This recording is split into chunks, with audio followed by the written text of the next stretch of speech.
I just had the best date ever and texted my best friend, I'm going to marry this guy. Then realized I accidentally sent it to him. This happened like 10 minutes ago, and I'm not exaggerating when I say I am dying. Seriously, Holy Ghost, just take me now. This is the kind of cringe that only exists in poorly written rom-coms where everything feels so far removed from reality. Yet here I am, living that nightmare. Why me? Let me take you back to 10 painfully long minutes ago. I was on this incredible date with a ridiculously handsome guy who also happens to be my friend of 3 years. I'm on a high after closing my apartment door on his beautiful face. It couldn't have gone better. My heart is still racing as I whip out my phone to text my best friend about how amazing this date was. I type, bitch, I think I'm going to end up marrying this guy. And then, I hit send. To him. Not to my best friend. To him. The realization hit me like a ton of bricks. I stared at the screen, frozen, as if hoping the universe would suddenly develop an undo button. Why did I think that was a good idea? Why didn't I double check? Now, I'm left with a shame so deep that even the void of the earth couldn't contain it. Do you think there's a void big enough to hold all this misery? Because I could really use it right about now. Or better yet, can I just make a quick pact with the devil? I'd only need to rewind time by 10 minutes. That's it. Is that really too much to ask? Because right now, literal and metaphorical death feels like the only escape from this level of embarrassment. I'm sprawled across the floor of my library, staring blankly at the ceiling. There's a good chance I might stay here forever.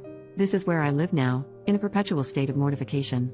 Bitch, I owe you an update, okay? So good news first, there's only so much ceiling staring you can do before pure boredom sets in.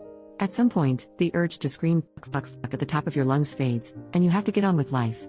Bad news? You all did me dirty. My little text mishap blew up on the front page and somehow ended up on a famous Portuguese radio show this morning. Yeah, cool. Now, let's get to the juicy part, the love update. Right after my little text blunder, I panicked and shot him another text, not meant for you. With a crying emoji because, obviously, I needed to try and save some face. And, this sweet man responded right away. I don't read text not meant for me with a winking face. I just had to ask him if I could die now, to which he replied, please don't. With a kissy emoji. I mean, could he be more perfect? This morning, he even messaged me about some travel plans we have coming up.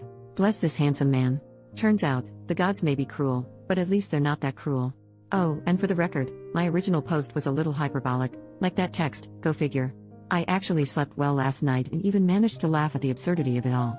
I've been replaying the exact moment I sent that fateful message. I had just closed the door behind him after he leaned in and kissed me goodnight. I stood there, with my keys still in hand, sighed, smiled, and typed out those words. What a moment. A little background here. 2 weeks ago, he suggested we go for a walk in the park. After 3 years of friendship, I had a feeling he was finally going to open up and share his feelings. Back when we first met, I was in a serious relationship, so he always kept his distance respecting my boundaries. But now I was single.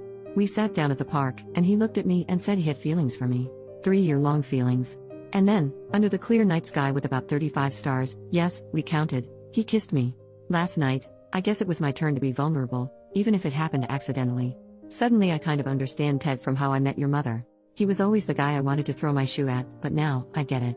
Oh, and just to clarify, when I said I was in the library, I didn't mean some Jane Austen-esque space. I'm a New Yorker. Space is a luxury I don't exactly have. Growing up as a child refugee in deep poverty, my dream was to one day own enough books to fill a dedicated spot in my home. Here's a pic of my library nook, built from vintage thrift finds, DIY projects, and a lot of patience, the library. So that's it folks. The update you've been waiting for. You know, I think I prefer this messy, unpredictable life over any rom-com plot. Update 4 years later, bitch, we got married. Okay, so here we are 4 years later, and guess what? I did end up marrying that gorgeous specimen of a man. Yep, the same guy I accidentally texted, declaring my intention to marry him seconds after our first date. I still remember fumbling with my keys at the door, trying to text my best friend while locking up, only to end up sprawled across my library floor, wishing it would swallow me whole. And now, I'm his wife. Life, what even are you? I thought I'd give you all an update since, in a way, you were with me through the chaos. Your hilarious comments and shared cringe stories helped me pull myself together that night and not succumb to ultimate embarrassment. And now, 3 years of pure joy later, he's still the dreamiest, kindest guy I could ever ask for. So yeah, it was kids. That's how I met your father after all.